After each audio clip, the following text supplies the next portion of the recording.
Good day. My name is Dave Bowen. I work for Manitoba Hydro, and I am the Director of the Integrated Resource Planning Division.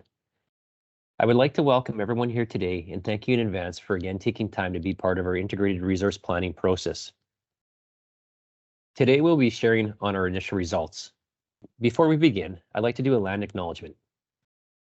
Manitoba Hydro has a presence across this province on Treaty 1, 2, 3, 4, and 5 lands, and the original territories of the Anishinaabe, Cree, Oji-Cree, Dakota, Dene peoples, and homeland of the Métis Nation. We acknowledge these lands and pay our respects to the ancestors of these territories. Manitoba Hydro has a long history of interaction with many Indigenous communities and groups throughout the province. We value these relationships and will continue in our efforts to establish and maintain strong, mutually beneficial relationships with many Indigenous people. I would like to welcome everyone here today and thank you in advance for again taking time to be part of our integrated resource planning process. Over the past months, we have taken the 4 scenarios with the key inputs and started the modeling process. We've been learning how we could meet the potential needs of our customers over the next 20 years. The purpose of today's session is to share with you the initial results of our IRP modeling. This modeling builds on the previous round of engagement with customers and interested parties that occurred this spring. We've used that feedback to confirm the key inputs, as well as the 4 scenarios that attempted to establish the bookends of the possible energy futures that Manitoba Hydro may need to respond to. That feedback has also been used to explore further how different variations to the key inputs, resources, and other modeling aspects will impact the modeling outputs. It's important that we come to you now to allow you to see and understand the initial results and provide feedback to us so we can use this to finalize these initial results. There are 2 items I'd like to point out before we get started. The first is that our study period is 20 years, taking us from today to 2042. Based on your feedback, scenario 4 represents a pathway towards net zero by 2050. The second is we spent a lot of time to provide thoughtful cost information.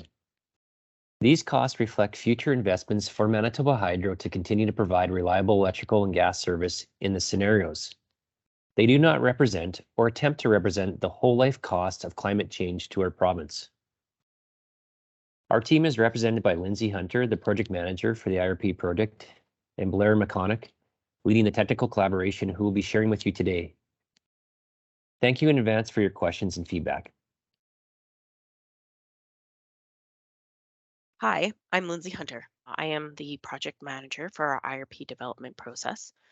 And before we get into the details of our initial modeling results from our modeling, we want to first take a few minutes to review some of what we presented in our last round of engagement, what we heard from customers and interested parties, and how we use that feedback in our IRP analysis.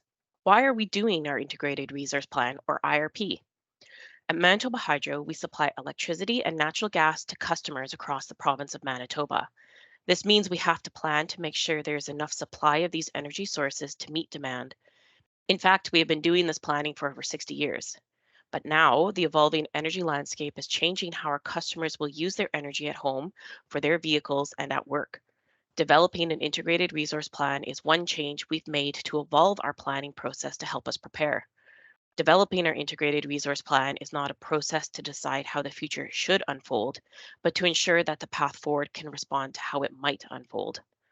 Our IRP is a planning process that is forward-looking over 20 years. It is informed by our engagement with customers and interested parties. It identifies a broad range of futures, and it will identify a broad range of options to respond to whatever future might unfold.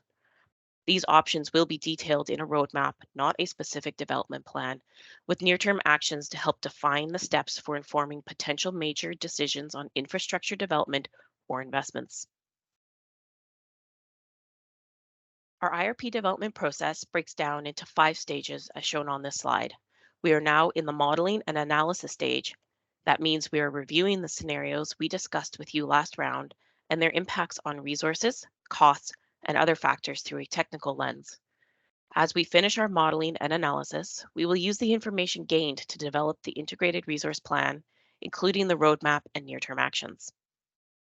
An important part of our IRP development is our conversations with customers and interested parties. The feedback received is informing the development of our IRP. These conversations complement our IRP development process as each engagement phase is aligned with IRP development milestones. In our previous round of engagement, we discussed the preliminary work to develop our key inputs and scenarios. We hosted a number of workshops to seek feedback. We also presented the same information to the general public and to our list of 5,000 subscribers who have identified they wanted to participate in the IRP development. We also conducted research with some of our larger customers to understand how their energy use may transition in the future. The initial modeling results we are going to share today use the key inputs and scenarios developed with the feedback from these earlier conversations. Let's review these 5 key inputs and 4 scenarios that are the backbone of our modeling. The key inputs you see here on the left were developed to represent the changes that will have a significant impact on future energy needs. They are economic growth, decarbonization policy, electric vehicles, natural gas changes, and customer self-generation. The 4 scenarios use a combination of these key inputs, specifically the amount of change in these key inputs, to represent a specific energy future. The scenarios were set to represent broad possibilities of what the future may be. We have previously shared how the feedback gathered in the last round of engagement was used, but let's review it here quickly. First, the key inputs. During our discussions last spring, we received a lot of feedback on the key inputs, feedback that helped us feel confident we had correctly identified those creating the most uncertainty in the evolving energy landscape. We also heard that factors driving net zero greenhouse gas or GHG emissions are top of mind. In addition, we had feedback telling us other inputs are important to consider, such as sustainable development, energy efficiency, and factors influencing economic growth. We've used this feedback in multiple ways. One way was to clarify additional factors that were driving the key inputs, factors such as technology availability and viability, particularly with electric vehicles. We also used this feedback to help refine and finalize our analysis approach, particularly with our sensitivity analysis, which we will discuss later in this session. Now let's talk about the scenarios. When we asked about the scenarios we presented, the feedback was that they were appropriate bookends for the evolving energy landscape, so long as scenario 4 reflected a path towards net zero GHG emissions. We used this feedback to ensure that scenario 4 did in fact represent such a path. We also heard there is potential for futures that are different combinations of inputs between the bookends than what we presented. We used this feedback to help refine our sensitivity analysis, which we will discuss later. The following few slides are a high-level overview of our IRP modeling information session held a few weeks ago. In that previous session, we shared the IRP modeling process as shown here. The purpose of this modeling process is to simulate the electrical system so that we can explore how best to meet our customers' future energy needs. While the modeling process is mainly focused on the electrical system, assumptions for natural gas have been factored in. Generally, the process can be explained as follows.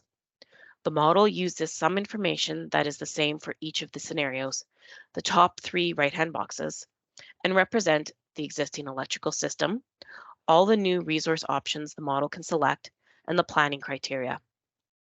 Shown at the left are the other inputs that are specific to each scenario. In part, these use the key inputs to establish projections for customer electric and net gas demand, which we will share today. The resource optimization model at center right uses these 2 groups of inputs to determine when new supply is needed to meet demand. The model optimizes to find the lowest cost way to meet customers' future capacity and energy needs. The output of the model is a portfolio of resources that meet the defined scenario load projection at the lowest net system costs. The outputs also include total greenhouse gas emissions for Manitoba Hydro's electrical and natural gas systems, which we use to explore the total provincial emissions. Now, before moving forward, there are a few key terms that we want to clearly define. These are terms we will use a lot throughout the rest of this session.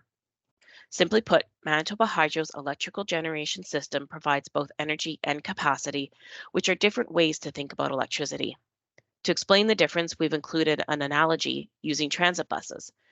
In this analogy, buses represent the electrical system and passengers represent electricity. When we say capacity, we are referring to the maximum amount of electricity that can be made by generators at any particular time. This is typically measured in megawatts. For the bus analogy, it is the maximum number of people that can get on a bus at any one time, limited by the number of seats on each bus. In this example, 5 buses with 20 seats means you have a capacity of 100 riders. When we say energy, we are referring to both what is made and what is used over a period of time. So, for example, the amount of electricity produced throughout a 24-hour period. This is typically measured in megawatt hours.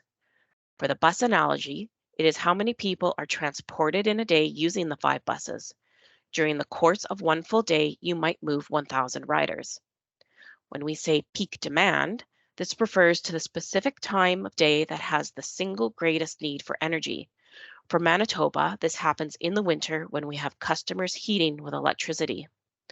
For the bus analogy, peak demand is the highest number of passengers at any given point in the day. In this case, you can see peak ridership at 75 people during the morning rush hour.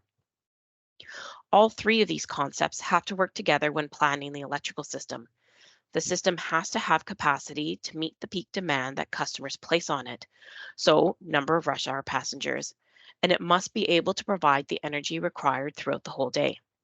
When the peak demand is greater than the system capacity or energy supplied over time is short, we either need to add more generation capacity to the system, so add more buses during the peak times, or reduce demand, have less people on the bus during peak times.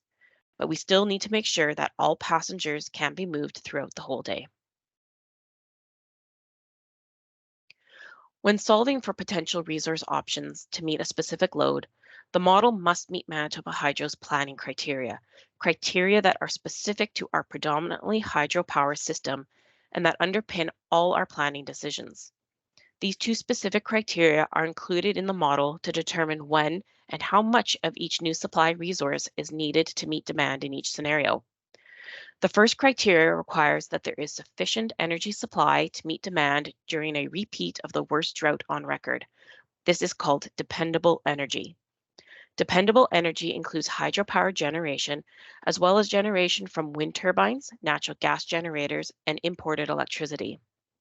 The second criteria is for capacity and requires that there is sufficient capacity to meet Manitoba's peak load on the coldest day in winter, plus any committed export contracts, plus a planning reserve margin. Because equipment does break down from time to time, and we do experience extreme weather events, this planning reserve margin increases the required capacity to make sure we are prepared for such events. The model also includes a broad range of supply resources as summarized on this slide. Some of these are intermittent or variable renewable, which means that they can only produce energy when the right conditions exist, such as the sun is shining. Variable renewable resources are good for energy needs, but cannot always be counted on for capacity because they cannot be reliably operated during peak demand. Other resources are dispatchable, which means they can be turned on and off as needed to produce energy. Not only do dispatchable resources provide both energy and capacity, there are also usually very good options to provide capacity to support variable renewable resources. The model also includes energy efficiency measures that can be implemented by customers to reduce their total demand. Including these allows the model to explore how energy efficiency can reduce load and contribute to reducing the amount of overall generation required. Within the model, each of the resource options have different characteristics that define how they are simulated. This allows the model to evaluate the potential role of each resource option in the system. These characteristics include things such as rated capacity, which is the maximum possible output of the resource, firm capacity, which is the capacity that can be relied upon during peak demand. In many cases, this is linked to the variability of a resource such as wind. Development timelines, which is how long it will take to put a new resource into service, capital costs to build the resource, as well as costs for ongoing operation of the resource, fuel costs, if applicable, and any associated GHG emissions emitted, if applicable. The last piece of background that we want to review here quickly is the information on current energy use in Manitoba. In Manitoba, electricity and natural gas contribute to almost 50% of total energy used. The remaining energy is mainly refined petroleum products, which are generally used to fuel vehicles. Decarbonization is a main driver of the evolving energy landscape. The scale of achieving decarbonization through electrification can be seen by the graph on the left-hand side. Overall, our existing electricity supply and delivery system accounts for only 24% of the energy used in the province. If other fuels for transportation at 44% and the uses of natural gas at 28% are decarbonized through electrification, this would result in a significant increase in electricity use as compared to what we see today. To illustrate this is a specific example of how our natural gas usage in the graph on the right. This data is from last winter when peak electrical demand in Manitoba, the blue column, was approximately 4,900 megawatts. During that same winter, the natural gas hourly peak demand in Manitoba, the yellow column, was the electrical equivalent of more than 7,000 megawatts. If we were to serve this gas demand exclusively with electricity, Manitoba Hydro would have to more than double the size of our current electricity system. This is the difference between the green total column and the blue electricity column. If you have any questions, please do email us at irp@hydro.mb.ca.